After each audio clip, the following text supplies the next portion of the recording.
Hey guys, if you're shopping for knives and gear, make sure you check out the description of the video you're watching right now for a link to my Amazon store where I've compiled some of the very best items available, including some of my own personal recommendations. Thanks! What's going on, YouTube? Metal Complex here, and today I've got a really special knife review / knife overview to share with you guys. This is a knife I never thought I'd get my hands on. The Rockstead Higo 2. Oh my goodness, if you haven't seen me showing this off here recently on live streams and other, series and things on my channel, well, then I'm sure you're shocked, as was I the first time that I opened this thing. This knife was sent to me by my good buddy Tom. Tom, thank you so much for sending this. He also sent a gift and some other stuff for review, so thanks so much for doing that. It's because of people like him that I'm able to bring you guys daily knife content. It's also because of my generous patrons, so if you'd like to check out my Patreon, there is a link down in the description. They absolutely make it possible for me to keep going. The support would absolutely mean the world to me. Okay, so let me start this off while I'm looking for my tape measure. Let me start this off by saying that this is a really expensive knife. I review knives of all price ranges on this channel, from 20 bucks all the way up to, it's not common, but well over $1,000. And this is the case today, guys. This is a $1,500 knife. We're going to talk about it. We're going to talk about what makes it cost so much. But yeah, I don't want to waste anybody's time. So if you're not here to see me gush about a $1,500 knife, then, I completely understand. But yeah, that's what this is. There will be a link down in the description where you can check this knife out for yourself if you're somebody who's looking for it. Overall length of the Rockstead Higo 2 coming in at 8 1/4 inches overall. Blade length coming in at 3.5 inches, and cutting edge coming in at something like 3.3 inches overall. That is a sweet spot for me, so you guys know that I'm going to love that. Of course, if you live in an area where it's not legal to carry a knife of this size, then, that's going to be the case. Size comparisons up against the Ontario Rat Model 1. Rat 1 coming in at 8.6 inches overall. How about up against the Spyderco PM2? Spyderco PM2 coming in at 8.3 inches overall. How about up against the Benchmade Griptilian, or in this case, the Ritter Hogue?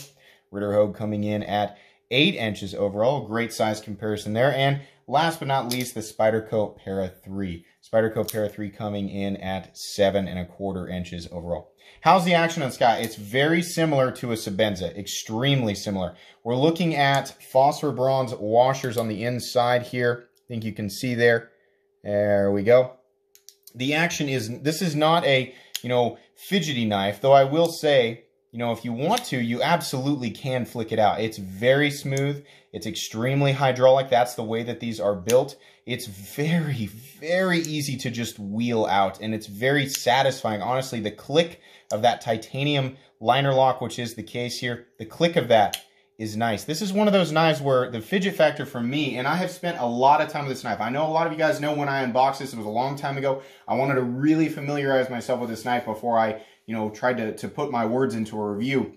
I actually enjoy wheeling out some knives better than flicking them out. That is some of you guys know that. The Sebenza's like that for me. I just enjoy the feeling of connection while my thumb is still connected to the thumb stud. And this is great. The fact that you have the option to do it, to flick it out is also great. And like many knives with incredible tolerances, right? And I mean insane tolerances, they will break in and get smoother over time. I can tell that this is very, very new, and it got smoother just me kind of opening it and closing it. The advantage there is when it starts out a little bit stiff, but but it's still smooth, is that as it breaks in, it becomes smoother, but it doesn't get wobbly. So the blade stays center. The detent ball wears its track into the face of the blade, and then you have a consistently smoother knife while everything is still tight. So very, very good, very comfortable. Let's talk about carry profile here. So be real careful not to touch this against anything. This is a thick knife, guys. We're looking at titanium and then contoured carbon fiber. You can see there it's really thick, but that contouring and the shape of everything fills out the hand, right? So if you don't like a big, kind of a chunky knife in your pocket, I can completely understand, but I'll always take a little bit of extra thickness if it adds to, the ergonomic feel of it. And in this case, the knife absolutely fills out your hand, and it feels very, very good. So, people who carry a more sleek design or enjoy a sleek design, you're not going to enjoy this quite as much. In terms of height, yeah, this is basically a, kind of a narrow rectangle up against the Spyderco PM2 and Para 3 2 knives that have awkward carry profiles that nobody ever complains about. You can see there, yeah, it's really not, anything super tall or super long. It's really the thickness that might kill it for some people. I am not going to touch this beautiful blade with my calipers, but I can tell you blade stock thickness appears to be very similar, if not just a hair thinner than the Spyderco PM2. So I'm going to guess 135 to 140 thousandths is likely the case. We are looking at carbon fiber that is beautiful. You can see there, this looks like it's got like flake or like metallic flake in it. I've never seen carbon fiber like this. Try and give you guys a detailed close-up. There is it looks like metallic flake on like a luxury car paint, It's beautiful, and this sort of X pattern that comes down on the scales is just wonderful, and it's shadow boxed by these beautiful polished titanium liners.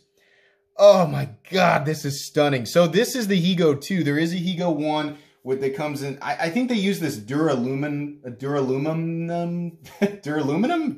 I don't know exactly how to pronounce it. And it's a frame lock with a hardened insert, and then there are Higos, I guess, that are liner locks that use different variations of color or scales and things. This Higo 2 uses the titanium and the carbon fiber, and then there's another option, I think, with the liners to be gold and silver or something like that. And then you have, for the blade steel, you've got options. You've got the YX7R high carbon steel, which I don't know anything about that steel. This is mirror polished ZDP 189, and it is a very labor intensive process. You will hear on blade forums and things, people classify this as an ultra high-end production knife. I'm going to call this definitely mid-tech, ultra high-end mid-tech. I mean, this is a semi-custom it's at least a semi-custom.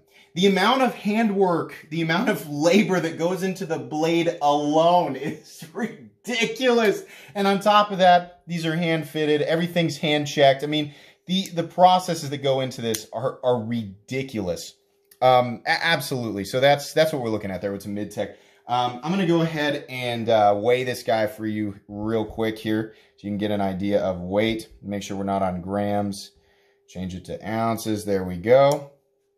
So combination of everything, you are looking at not crazy 4.83 ounces. I thought for sure it was going to be over 5 ounces, but no, this is right in my sweet spot. Obviously, if you are a Benchmade Bug Out or Spyderco Para 3 lightweight fan, then this is just going to be too big for you. But I have no problem with that. No internal milling on the liners on the inside. I mean, they are solid, but they're not thin, but they're not overly thick. I think that they are completely justified.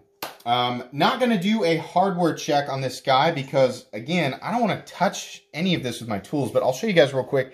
Here's the box that it comes with. It comes with some nice padding, and then obviously the knife sits in here, but it does come with a tool. The outer heads here are T10, and then underneath there's more screws. I didn't take this apart, but I know that there's more screws underneath there holding the liners and everything together.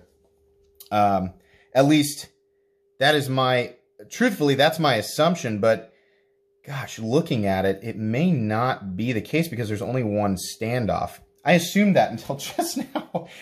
You guys know my take on the hardware thing. I just leave that alone until I'm in the moment, and then I can do the hardware check, and that way I don't form an unnecessary bias. But in this case, I'm not going to touch the knife with the tools, so I hadn't really, checked that out so much until now. But it might be that it's just the T10. In any case, it's a combination. It's either a combination of T8 and T10 or all T10, which is, of course, extremely welcome for those of you who know, the types of hardware that I complain about. And, of course, any knife that has excess hardware I don't like. Yeah, if you're brave enough to purchase one of these and then disassemble it, well, they give you the tool. And, yeah, it's something that you can do. And that is, of course, very, very appreciated. Let's go ahead and talk about the anatomy of this knife. Again, you guys saw the close-up on the scales there. I'll give you a look at the titanium liners. Oh my gosh, this is just ridiculous. It is absolutely beautiful. This is why I like shadow boxing. This is exactly why I like it, because it allows the liner to show in contrast with the scale. So in the case of, you know, this knife where you've got titanium, like anodized titanium liners, the blue gets to contrast with the carbon fiber and also, you know, the designs and kind of the busyness of the scales. It just has this kind of glowing effect, right? The lines around the outside and how the light's hitting it, it just kind of glows. And it looks so good. I mean, the polishing helps with that too. The Higo blade, we've got a very matte flat up here that runs about 85% the length of the blade. And then the bevel down to what I'm going to call a zero edge, as you can see there, seeing the reflection of everything down here, is mirror polish. That is, you can check out on their website. They go all the way up to 2000 grit sandpaper, and they do it. You know, they have to get it perfect, or you've got to go back to the last step, because there's not going to be a single scratch on that thing when you get it. It will absolutely be perfect, and it is. Here's the interesting thing. I don't know a lot about edges that do this, but on their website it shows that, you know, near the half, it's at about 30 degrees, and then it drops to 24 degrees, and then it continuously drops from 24 down to the edge, which is absolutely nothing. There's no final cutting bevel. It just comes down to absolutely nothing. And that apparently has to, it helps it stay sharp. I mean, stropping it, you know, periodically, maintaining the edge, it helps it stay sharp, apparently a lot longer. I don't know that for sure. On their website, they claim that it took 1,000 cuts through manila rope. This exact blade, this exact process, or I'm sorry, this exact mirror polish blade, 1,000 cuts through manila rope, and was still able to slice paper efficiently afterwards. That's pretty impressive. I don't do any cut tests, but I've seen them, and that's really, really impressive. This is ZDP 189. ZDP 189 is something I'm kind of familiar with. It's very hard. They harden it to about 67 HRC, and that's typical for ZDP 189. It does have enough chromium in it, I think, technically to be stainless, but then the carbon content is so high, a lot of people question whether or not ZDP 189 is stainless. In this case here, the surface finish and the polishing on the you know, where it goes down to the cutting edge is enough to where I wouldn't be super concerned with it. I think I don't think people have a lot of issues with ZDP 189 anyway. It certainly is a steel that will hold an edge for a very long time. I don't think it holds an edge quite as long as M390, but it's up there, and it certainly is tougher than M390. So there's about all the information I'm qualified to give you on that. You can see here the spine, the swedge on this is very beautiful. I love this little fuller and hole combination here. It gives Rockstead knives a little bit of extra character that's unique to them. I don't see that on a lot of other blades. This mirror polish blade, I'm telling you, it's so stressful. That's one negative of having a mirror polish blade, is you constantly feel compelled to wipe it off. And you have to be careful about what you wipe it off with, because you don't want to put a mark on that. And I especially don't want to do that with this knife because it's not mine. You can see that the swedge looks fantastic. There are no unnecessary sharp edges here. This blade is perfect. You will not find any, any marks or anything like that, or any sharp edges that shouldn't be there. These blades are absolutely manufactured to perfection. It's just absolutely beautiful, carrying a reasonable thickness out to the tip. Here's the thing. It's very beautiful, guys, but the blade shape is beyond functional. I mean, take a look at this. I mean, it's a perfect drop point blade. And it comes down to a very sharp edge, and the spine thickness isn't overly thick to begin with. So yeah, it's very performance oriented. On top of that, you have this area right here where you absolutely can choke up on the blade, and my goodness, is it comfortable. The area right here with the jimping is great. You can see the thumb studs there, very easy to engage, nice large thumb studs. It's just beautiful. I'll give you guys a look back here at the stop pin. Nice large stop pin. No shouldering, but I'm not really concerned that it, I'm not really you know, convinced that it absolutely needs it there. All of these edges here, anything that looks like it might be sharp, it's not. Everything is very, very nicely knocked down. You might call that corner a little bit sharp, but there's no, I mean, even when I'm choked up right here, my hands don't engage it. So I don't care that it's there. I like that it follows the lines. I like how it looks. It's just absolutely wonderful. Carbon fiber, we went over that. I could talk about that all day. It looks like there's a lot of excess jimping all over the place, and that it might be uncomfortable in the hand, but it's not. This is all very smooth jimping. It's just textured enough to provide a little bit of extra grip, but it's truthfully the overall contouring and thickness of the scales and just the general ergonomic lines of the knife that are going to lock you in place. And it's just nice. There's a little bit of jimping under here. It's not aggressive. You can go, you know, I mean, if you're going to work with this knife all day, I don't know who does that with a Rockstead, but if you're going to, yeah, they made this to be used. You know, I know that there's always people coming into my channel for the first time, or, you know, and they're like, the first thing they're like, what? How could a knife possibly be $1,500? And then they come to the conclusion, well, it's obviously not meant to be used. It's an art piece.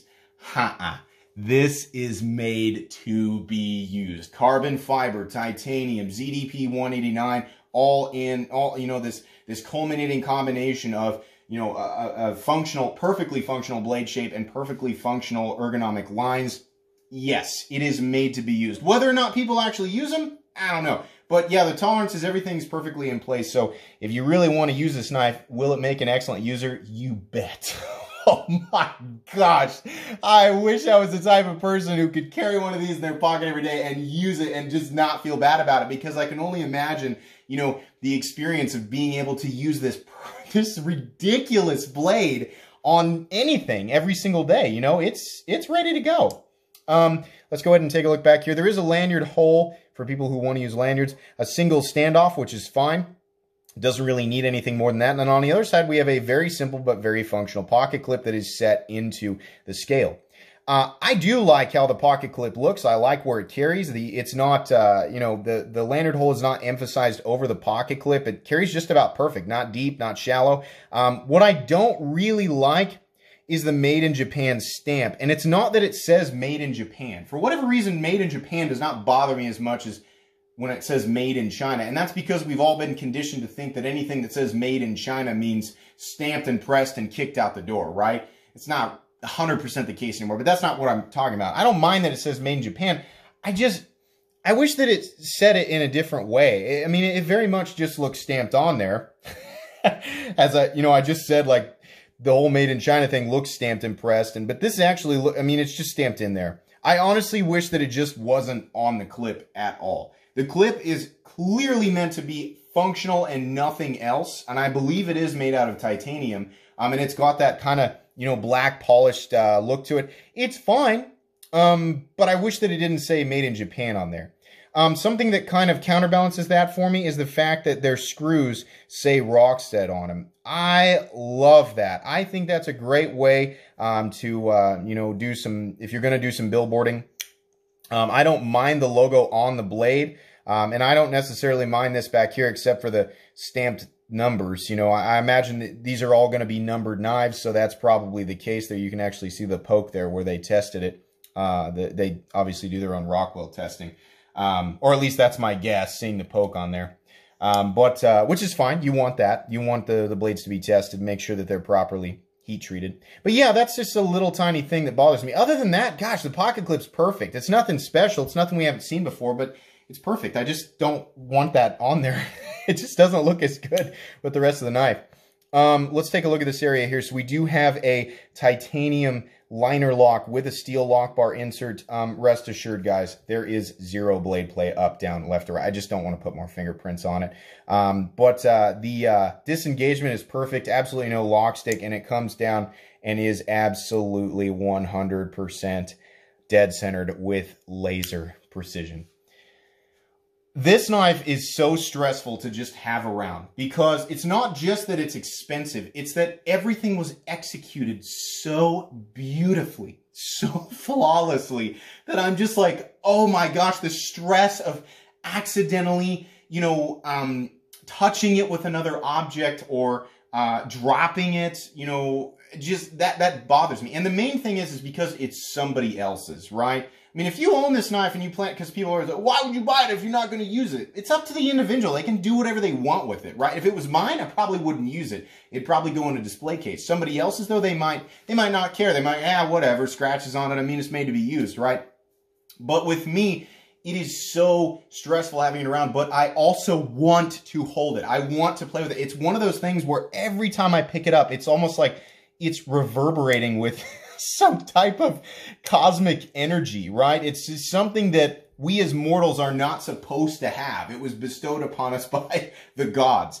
That's what it feels like. I mean, I'm a knife nut. I'm a crazy knife nut, so that's how I articulate this stuff, right? But yeah, that's the case. And I find myself wanting to feel the disengagement of the lock, wanting to feel the detent, wanting to click it back out. It is just a wonderful feeling. Ergonomically, in the hand, this thing screams to be used. It is absolutely 100% ready to go. And it's got to be one of the most legendary EDC folding knives of all time. In fact, I'll be honest with you guys, this would have made my top 10 best folding knives of all time list had I handled it before I did that video. 100%. It is way up there. Anybody who's willing to spend $1,500 on a knife, are you going to be satisfied with this? Yes. Oh, yes. You're going to love this. It's insane. I could gush about this all day. I still can't like openly recommend this knife because the truth is that $1,500 is just a lot of money to spend. The vast majority of the people watching, and that includes me, we don't have $1,500 lying around to spend on a knife, right?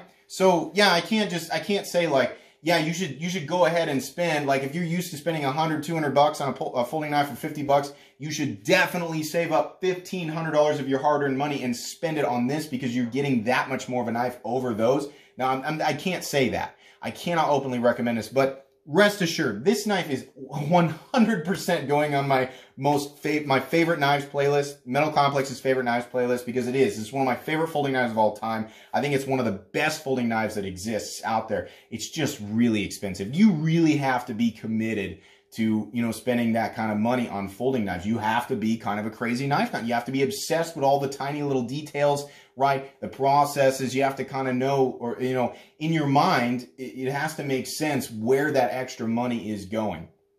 I can see how they got there, guys. I can. I know we're in custom knife territory. I can see how they got there. But had this knife been priced at $1,200, would I have understood it? Yeah, it's just such a foggy, crazy area, right? I mean, I know that there's a lot of handwork that goes into it. It's just like, can I equate it perfectly? I don't know. People who are ready to spend this type of money in this price range, it is absolutely going to bring you joy. It's going to feel as high quality as the other knives that you may or may not already own that are in the same price range, right? It is wonderful. This is a purpose-built knife. It's got dressy features, but it is definitely a purpose-built knife. And truthfully, I really like titanium liner locks.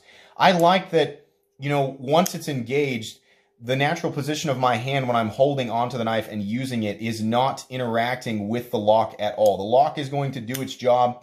It's going to stay in position, and you can hold the knife, squeeze on it, push down on it, do whatever you need to do. You can go ahead and use the knife without having to worry about what the lock bar is doing. Where, you know, in the case of a titanium frame lock, the harder you squeeze it, the harder it pushes it in. So is that okay? Is it messing with the geometry? Is it going to make it harder to unlock over time? You know, those are questions that, you know, people who own and use frame locks will ask. But these, you know, pretty heavy duty titanium liner locks, yeah, they're engaging. I mean, this one's engaging perfectly at like 50%, and it's easy to disengage, and there's no lock rock or anything like that.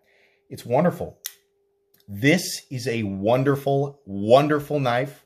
I am so happy to have an opportunity to handle this because these have been legendary for a long time. They've kind of been mysterious and legendary because people know about it. People are attracted to them, but they're like, wow, that's beautiful. I'll never be able to afford that, so I guess I'll just look at pictures, right? I'm handling one, and I'm really happy to say that it is even better in person than I thought it was going to be.